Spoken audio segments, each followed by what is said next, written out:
نحمده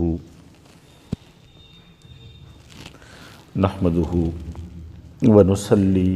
ونسلم على سيدنا ومولانا محمد رسوله النبي الكريم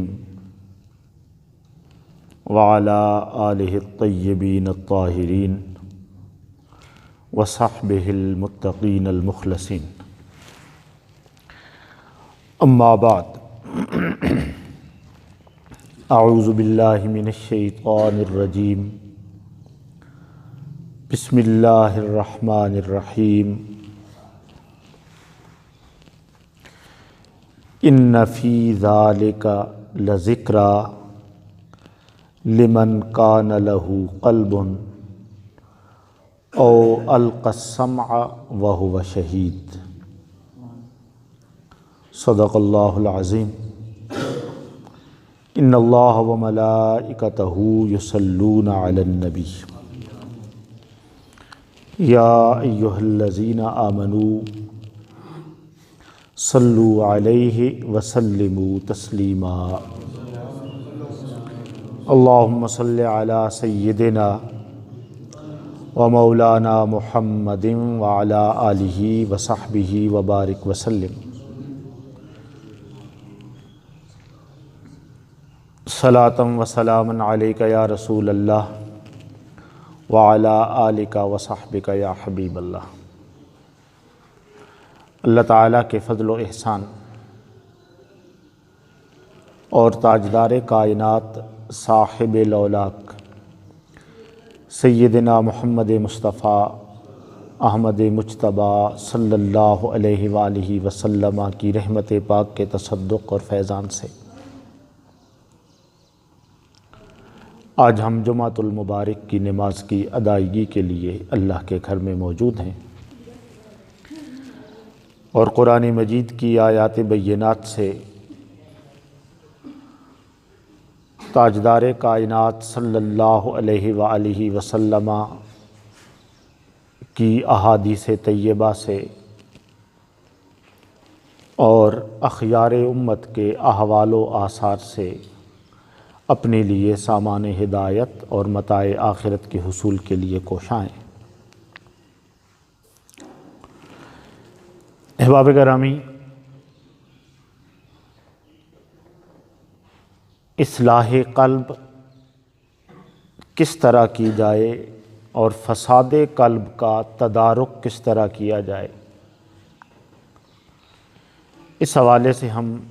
سلسلہ وار گفتگو کر رہے ہیں. پچھلے جمعۃ المبارک کو جہاں پر میں نے اختتام گفتگو کیا تھا وہ یہ بات تھی کہ اللہ پاک نے انسان کو 4 طرح کی قوتوں سے یا 4 طرح کی صلاحیتوں سے یا 4 طرح کے داعیات سے نوازا ہے، اور یہ چیزیں ان میں سے کچھ ایسی ہیں جو انسان کے دل کو حب دنیا، اخلاق سیئہ، برے اخلاق اور معصیت الہیہ، اللہ تعالیٰ کی نافرمانی کی طرف دھکیل دیتی ہیں اگر وہ غالب آ جائیں، اور کچھ ایسی ہیں کہ اگر انسان محنت کوشش کر کے ان کو پچھلوں اور پچھلی صلاحیتوں پر غالب کر لے تو پھر انسان کا دل بھی روشن ہوتا ہے اور معصیت سے اس کو نجات ملتی ہے اور اطاعت کے راستے پر چلتا ہے، اور اخلاق سیئہ سے اس کو چھٹکارا نصیب ہوتا ہے اور اخلاق حسنہ کی دولت سے مالا مال ہوتا ہے. اور اس کا سفر برائی کے راستے سے رک جاتا ہے اور اچھائی کے راستے پر وہ شخص رواں دواں ہو جاتا ہے۔ اب اس حوالے سے جو میں نے پہلی چیز اس باب میں ذکر کی تھی کہ اللہ پاک نے یہ 4 چیزیں یا جو انسان کو عطا فرمائی ہیں، ان میں سے 3 کا تعلق انسان کے اس کے باطن کے ساتھ ہے، اس کے داخل کے ساتھ ہے، وہ انسان کے اندر پائی جاتی ہیں۔ اور جو چوتھی چیز ہے وہ انسان کے اندر تو نہیں پائی جاتی مگر انسان کے اندر کو، اس کے داخل کو متاثر کرتی ہے، اس پر اثر انداز ہوتی ہے۔ ان میں جو پہلی چیز ہے جو برائی کا داعیہ انسان کے اندر پایا جاتا ہے، اس کو سبعیت کہتے ہیں۔ اس کو کیا کہتے ہیں؟ سبعیت۔ سبعیت درندگی۔ سبعیت کا معنی کیا ہے؟ درندگی۔ یعنی اور یہ درندگی کہاں سے پیدا ہوتی ہے؟ جب انسان کے اوپر قوت غضب، غصے کی قوت اس پر ناحق قبضہ کر لیتی ہے۔ اب یہ بات بڑی سمجھنے والی ہے، یاد رکھیں کہ یہ جن باتوں کا میں ذکر کر رہا ہوں آگے انشاءاللہ تعالی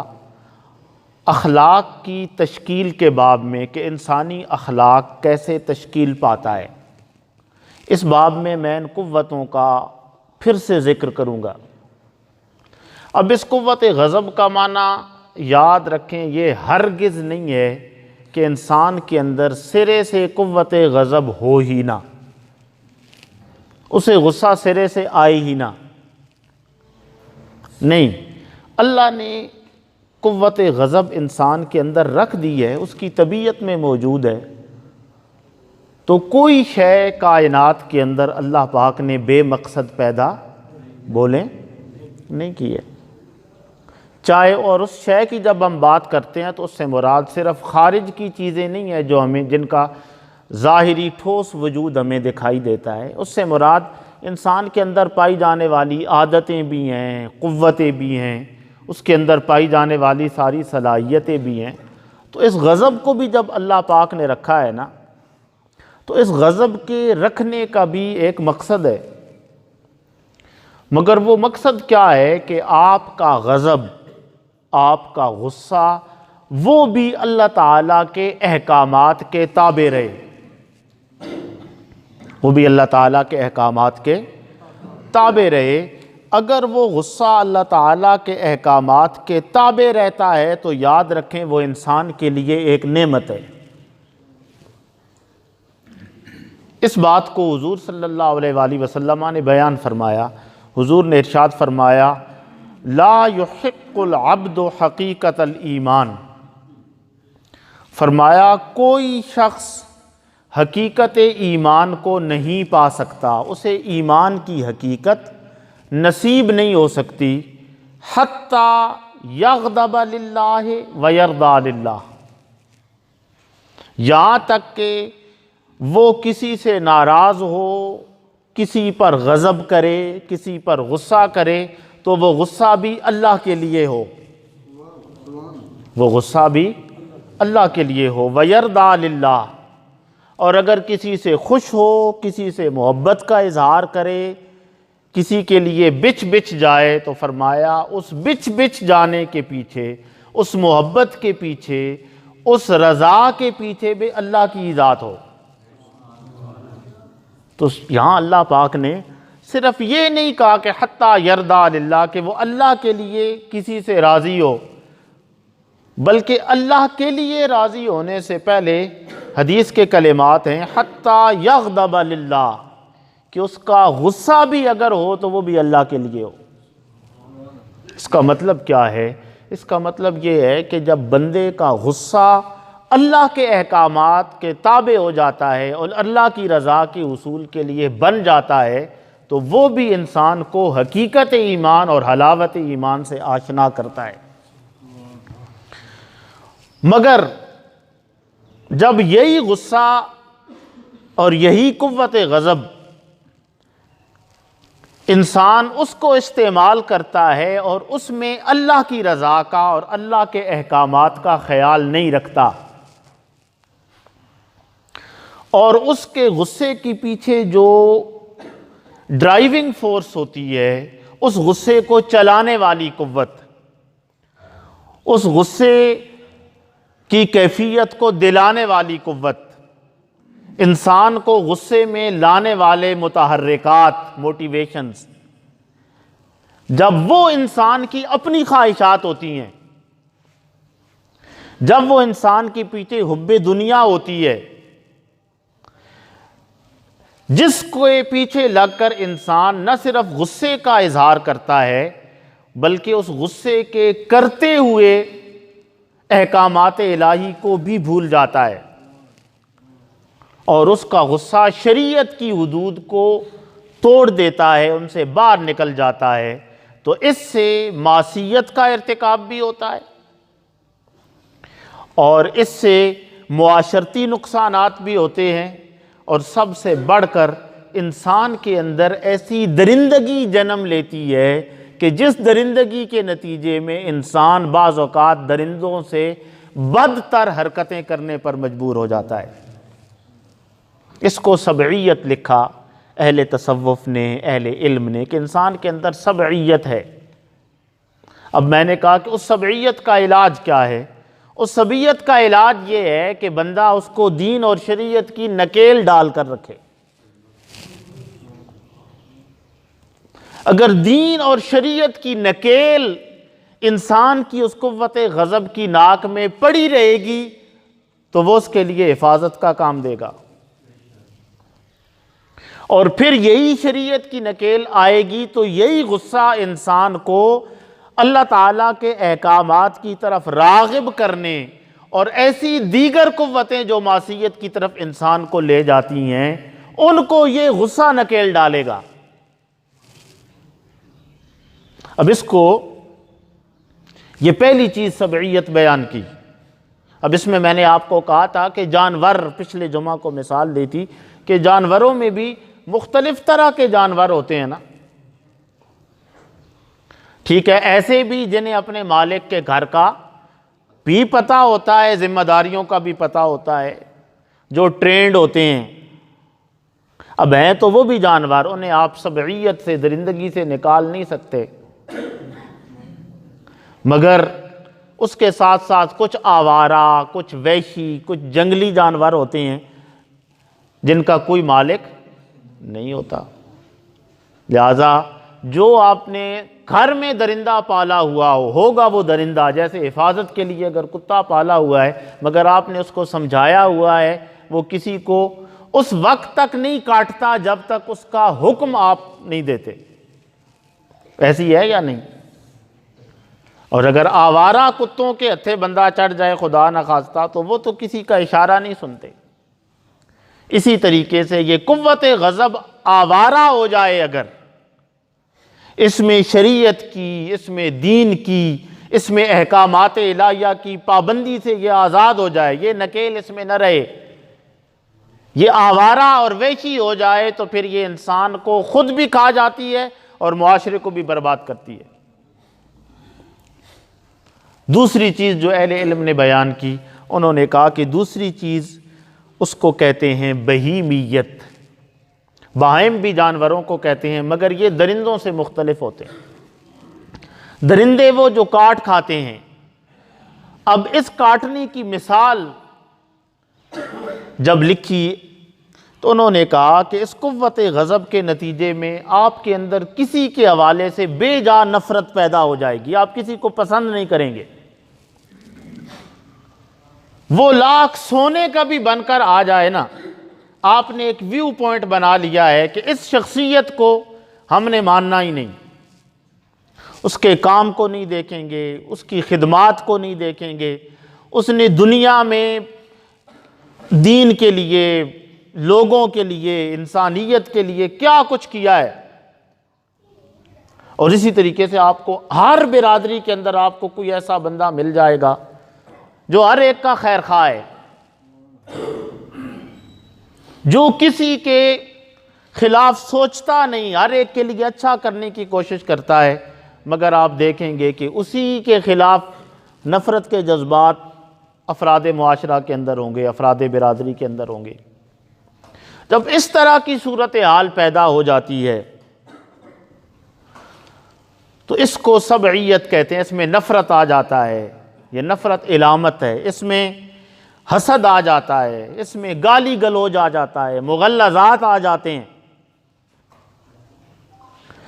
اور یہ پھر انسان کے اندر موجود نفس کی ایک خاص کیفیت پر دلالت کرتا ہے۔ پھر انسان خواب میں بھی ایسی چیزیں دیکھتا ہے، یاد رکھیں، خواب میں بھی وہ ایسے جانوروں کی شکلیں دیکھتا ہے۔ وہ کیا ہوتا ہے؟ وہ ایک ریفلیکشن ہوتا ہے بنیادی طور پر اس کی اصل پکچر کا، اس کی اخلاقی اور روحانی جو اس کا سٹیٹس ہے، اس کی پکچر اس کو دکھائی جا رہی ہوتی ہے۔ حضرت خواجہ احمد مہروی رحمۃ اللہ تعالیٰ علیہ نے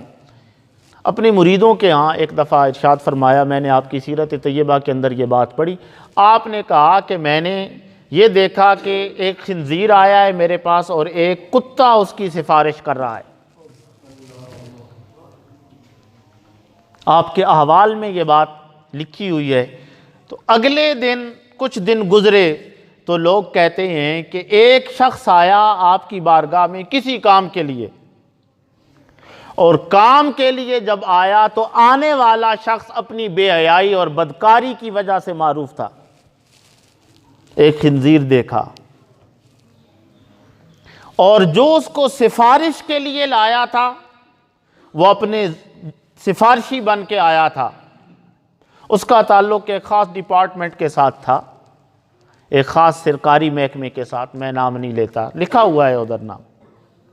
مگر وہ جو اپنی نفرت کی وجہ سے، اپنے بغض کی وجہ سے، اپنی رشوت ستانی کی وجہ سے، لوگوں پر ظلم کرنے کی وجہ سے وہ محکمہ مشہور ہے۔ تو آپ نے پھر فرمایا کہ یہ جو میں نے تمہیں بتایا تھا نا کہ فلاں جانور میرے پاس آیا اور اس کی سفارش فلاں کرنے کے لیے آیا، آپ نے اشارہ کیا کہ یہ ہے، اس کو کہتے ہیں مثالی صورت۔ کیا کہتے ہیں؟ مثالی صورت، کہ انسان اندر سے کیا ہے۔ اور یہ مثالی صورتیں یاد رکھیں اللہ نے امت مسلمہ کو ہدایت کے لیے عطا فرمائی ہیں، ان کو خواب کے اندر یہ چیزیں دکھائی جاتی ہیں اپنی اصلاح کے لیے، وگرنہ پچھلی امتوں کے ساتھ اس طرح کا سلوک نہیں ہوتا تھا، ان کی تو شکلیں علل اعلان بگاڑ دی جاتی تھیں، جن میں سے کچھ کا ذکر قرآن پاک نے کیا۔ کھلے عام ان پر جو رات کو جیسا کام کرتا صبح اس کی شکل ویسی بنی ہوتی، کوئی بندر بنا ہوتا، ذکر بھی کیا قرآن پاک نے کہ کچھ لوگ بندر بنا دیے گئے، اللہ کے احکامات نہیں مانے، تو اللہ پاک نے فرمایا کونوا قردۃ خاسئین، دھتکارے ہوئے بندر بن جاؤ۔ کوئی خنزیر بنا دیے جاتے، کوئی بندر بنا دیے جاتے، کوئی کتوں کی شکل میں ڈھل جاتے۔ اور عجیب بات یہ ہے کہ ان کے اندر احساس انسانوں والا ہوتا، احساس بولیں انسانوں والا ہوتا، مگر ان کے اوپر طاری کیفیت جانوروں والی ہوتی، اور وہ اس عذاب الہی میں مبتلا ہو کر سزائیں جھیلتے جھیلتے جھیلتے پھر مر جاتے۔ تاجدار کائنات صلی اللہ علیہ وآلہ وسلم کے وسیلہ جلیلہ سے اللہ پاک نے امت مصطفیٰ کو یہ تحفظ دیا ہے کہ ان کی شکلیں بگاڑی نہیں جاتی۔ اللہ پاک نے فرمایا وَمَا كَانَ اللَّهُ لِيُعَذِّبَهُمْ وَأَنْتَ فِيهِمْ، اے حبیب پاک اللہ کو یہ زیب نہیں دیتا کہ آپ ان میں موجود ہوں اور اللہ ان کو عذاب دے دے۔ وہ لوگ جو حضور کو نہیں مانتے تھے نا، اور تاجدار کائنات صلی اللہ علیہ وآلہ وسلم انہیں تنذیر کرتے تھے، ڈر سناتے تھے اللہ کا، اللہ کے عذاب کا، تو وہ حضور کے پاس آ کر بسا اوقات کھلے عذاب کا مطالبہ کر دیتے، وہ کہتے اللہ سے کہیں امطر علینا بحجارۃ من السماء، آسمان سے ہمارے اوپر پتھر برسائے، بارش کرے پتھروں کی، اویتنا بعذاب علیم، یا ہمارے اوپر دردناک عذاب لے آئے۔ اللہ پاک نے فرمایا کہ اے حبیب پاک، ایک طرف یہ عذاب مانگتے ہیں، کافر تھے، مگر اللہ پاک نے حضور صلی اللہ علیہ وآلہ وسلم کی نسبت سے کافروں کو بھی یہ رعایت دی، فرمایا ما کان اللہ لیعذبہم وانت فیہم، حبیب پاک یہ عذاب مانگتے ہیں اور میں نے پچھلی قوموں کو عذاب دیا اور ان پر بھی نازل کر سکتا ہوں، مگر اے حبیب پاک جب تیری صورت زیبا کو دیکھتا ہوں تو پھر مجھے زیب نہیں دیتا کہ میں ان کے اندر عذاب دوں۔ احباب گرامی، میں آپ کو ایک بات بتاؤں، آپ قرآن مجید کا مطالعہ کریں نا ذرا، پچھلی امتوں کے احوال اللہ پاک نے بیان فرمائے ہیں مختلف مقامات پر، ان کے اندر پائی جانے والی خرابیوں کا بھی اللہ نے ذکر فرمایا، اور ان کے اوپر ان خرابیوں کے نتیجے میں جو عذاب آئے اللہ نے ان کا ذکر کیا۔ آپ ان خرابیوں کی ایک فہرست بنا لیں کہ ان کے اندر کیا کیا خرابیاں تھیں، اور پھر اس فہرست کی روشنی میں اپنے معاشرے کی خرابیوں کو دیکھیں۔ جو ہمارے اندر خرابیاں پائی جاتی ہیں ہم ان کو دیکھیں تو آپ کو یہ بات بالکل 2 + 2 4 کی طرح واضح ہو جائے گی کہ خرابیاں تو وہ ساری کی ساری ہم میں بھی موجود ہیں، مگر اس طریقے سے کھلے عذاب جو پچھلی قوموں پر آئے تھے وہ کیوں نہیں آتے؟ وہ اس لیے نہیں آتے کہ تاجدار کائنات صلی اللہ علیہ وآلہ وسلم کا ہم کلمہ پڑھتے ہیں، حضور کی امت میں سے ہیں، مگر عذاب نہیں آتے، خوابوں کی صورت میں ہدایت آتی ہے کہ ہم اس آئینے کے اندر اپنے آپ کو دیکھیں اور اپنے آپ کو سدھاریں۔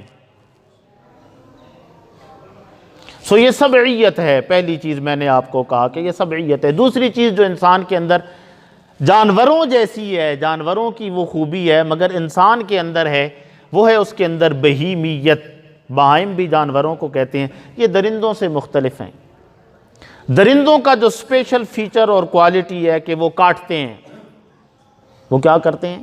کاٹتے ہیں۔ اور یہ جو بہائم ہوتے ہیں نا، ان کی خصوصیت ہوتی ہے شہوت۔ کیا ہوتی ہے؟ شہوت۔ شہوت میں نے عرض کیا کہ شہوت ایسی زبردست خواہش کو کہتے ہیں جو انسان کے اوپر چھا جائے اور انسان کیے بغیر نہ رہ سکے۔ اب ہمارے ہاں شہوت کا لفظ یاد رکھیں بڑے محدود معنوں میں ہے، ہم ایک خاص طرز کی خواہش کو شہوت کہتے ہیں، مگر قرآن مجید کے اندر ایسی بات نہیں ہے۔ قرآن مجید نے شہوتوں کی مختلف قسمیں ہمیں گنوائی ہیں۔ اللہ پاک نے فرمایا زُيِّنَ لِلنَّاسِ حُبُّ الشَّهَوَاتِ، لوگوں کے لیے شدید خواہشات کی جو محبت ہے کہ وہ خواہشوں کی محبت میں مبتلا ہو جاتے ہیں اور خواہشوں سے شدید محبت کرتے ہیں، فرمایا یہ محبت انسان کے لیے مزین کر دی گئی ہے۔ یہ انسان کے لیے کیا کر دی گئی ہے؟ مزین کر دی گئی، اسے بڑی اچھی لگتی ہے، زیب و زینت کے طور پر وہ اس کو دیکھتا ہے۔ اور اس میں کیا ہے؟ فرمایا من النساء، عورتوں کی خواہش، شدید خواہش عورتوں کی۔ اب اس میں پھر آپ کو بتا رہا ہوں کہ انسان پر اللہ پاک نے عورتیں حرام نہیں کی، اگر وہ چاہتا تو وہ حرام کر دیتا، نہیں، محرمات رکھے، پاکیزہ رشتے رکھے جن کا تقدس ہے، مگر اللہ پاک نے اس شہوت کے جائز طریقے سے اس کو پورا کرنے کے لیے نکاح کا پورا نظام رکھا، اور اس نکاح میں اللہ نے انسان کے لیے حیا بھی رکھا، اس کے لیے عفت بھی رکھی، تحفظ نسب بھی رکھا اور حفاظت ایمان بھی رکھی۔ وہ ایک عمل ہے، اس میں انسان کے لیے سکون بھی رکھا، لیکن اس نکاح کے علاوہ یہ ایک جائز طریقے سے شریعت اور دین نے انسان کی اس ضرورت کی کفالت کر دی، اس کو پورا کر دیا، مگر فرمایا کہ بہت سارے لوگ ایسے ہوں گے کہ جن کے اندر یہ جب شہوت کہا تو اس کا مطلب ہے کہ یہ شرعی حدود سے آگے بڑھ کر خواہش بولتی ہے۔ بہت سارے معاشروں میں، بہت سارے طبقات میں۔ پھر فرمایا والبنین، اور لڑکوں کی، بیٹوں کی محبت۔ اب اس پر علماء نے کلام کیا، انہوں نے کہا کہ بنین سے مراد ایک تو انسان یہ چاہتا ہے کہ اس کے بیٹے زیادہ ہوں، اس کی اولاد زیادہ ہو، اس کے دست و بازو زیادہ ہوں، قوت زیادہ ہو اس کے پاس۔ اور اس سے بعض لوگوں نے یہ معنی بھی مراد لیا کہ کئی قومیں ایسی گزریں کہ اللہ پاک نے ان کے لیے جو تخلیق فرمایا تھا عورت کو، اس کی بجائے وہ دوسری طرف سے اپنے معاملات کو پورا کرنے لگے۔ قوم لوط، حضرت لوط علیہ السلام کی جو قوم تھی، اس کی طرف بھی بعض علماء نے اشارہ کیا۔ اس طریقے سے فرمایا والقناطیر المقنطرہ، ڈھیر من الذہب والفضہ، ڈھیروں ڈھیر چاندی اور سونے کی خواہش۔ کئیوں کو یہ لگی ہوئی ہے، نہیں دیکھیں گے حلال ہے حرام ہے، اللہ کے احکامات کے تابع ہے نہیں ہے، جائز طریقے سے آ رہا ہے ناجائز طریقے سے آ رہا ہے، بس سونا چاندی مال اکٹھا کرنا ہے۔ نہ بہنوں کا حصہ دیکھا، نہ بیٹیوں کا حصہ دیکھا، نہ بھائیوں کا حصہ دیکھا، نہ برادری کے معاملات دیکھے، بس ایک خاص طرز پر وہ لگے ہوئے۔ پھر اسی طریقے سے فرمایا والخیل المسومہ، نشان زدہ گھوڑے، اچھی نسل کے گھوڑے اور گاڑیاں، اگر اس کو تازہ تعبیر دوں میں تو نئے نئے ماڈلز کی گاڑیاں۔ پھر فرمایا والانعام، کئیوں کو جانوروں کی خواہش ہوتی ہے، ڈھور ڈنگروں کی خواہش ہوتی ہے، ڈھیروں ڈھیر ریوڑوں کی خواہش ہوتی ہے، والخرس، کئیوں کو کھیتی اور کھیتوں کی خواہش ہوتی ہے کہ میرے پاس اتنی زمین آ جائے، اتنی زمین آ جائے، اتنی زمین آ جائے۔ تو یہ اللہ پاک نے سورہ آل عمران کے اندر آیت نمبر 14 میں مختلف شہوتوں کا بیان کیا، یہ اقسام ہیں شہوتوں کی۔ یہ بیان کر کے اللہ پاک نے فرمایا کہ جو ان کے پیچھے چل پڑتا ہے نا، اس کا نتیجہ یہ ہوتا ہے کہ وہ ان خواہشوں کے پیچھے چلتے چلتے چلتے چلتے اللہ کی معصیت کا ارتکاب کر لیتا ہے، اور اس کی خواہش اس پر اتنا چھا جاتی ہے کہ اس کے نتیجے میں احکامات الہیہ کی حدود پامال ہو جاتی ہیں، مگر وہ حب دنیا میں غرق آگے بڑھتا رہتا ہے۔ اس کو اہل علم نے کہا کہ یہ بہیمیت ہے، یہ درندگی سے ہٹ کر ایک اور طرح کی حیوانیت ہے،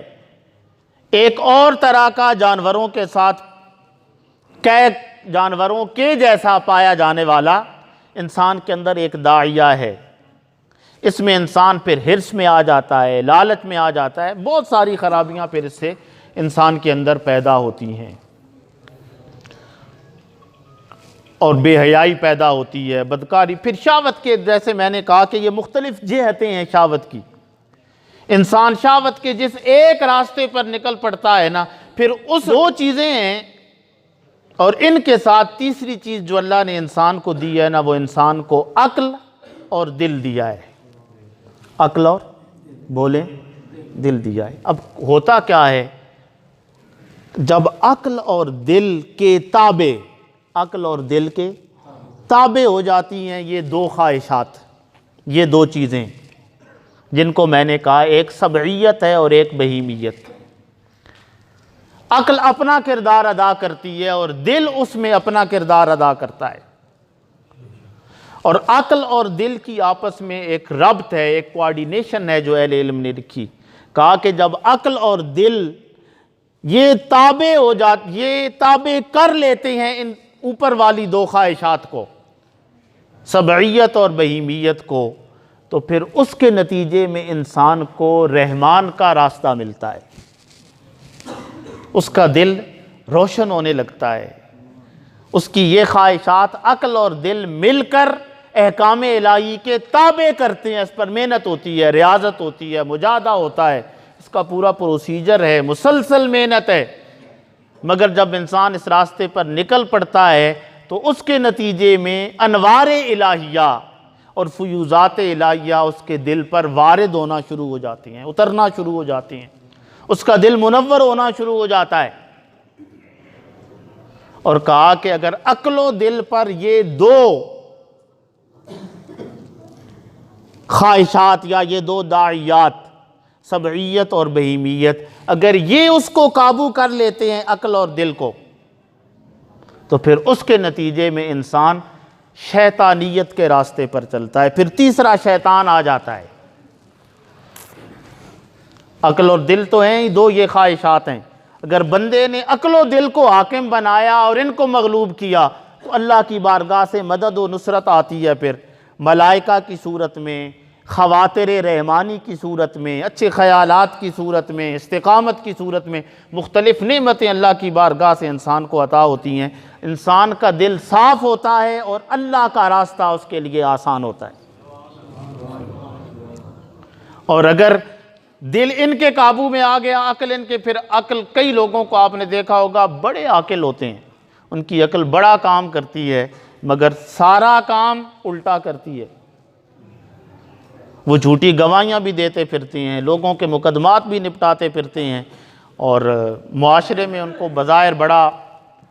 جو ہے وہ ضرورت سمجھا جاتا ہے، مگر اس کے باوجود جب ہم ان کو دیکھتے ہیں نا تو ان کی عقل منفی قوتوں کے زیر اثر کام کرتی ہے۔ تو ادھر منفی قوتیں کام کرتی ہیں، بہیمیت اور سبعیت، باہر سے شیطان کام کرتا ہے، ایک ایکسٹرنل ایجنٹ، اور یہ سارا کام کیا کرتے ہیں کہ بندے کے اندر سے وہ چیزیں نکالتے چلے جاتے ہیں جو اس کے اللہ کے راستے پر لے جانے والی ہیں، اور وہ چیزیں ڈالتے چلے جاتے ہیں جو اس کو اللہ کے راستے سے ہٹانے والی ہیں۔ اور ایک وقت وہ آ جاتا ہے کہ انسان اس راستے پر چلتے چلتے چلتے چلتے پورا شیطان کا رفیق بن جاتا ہے،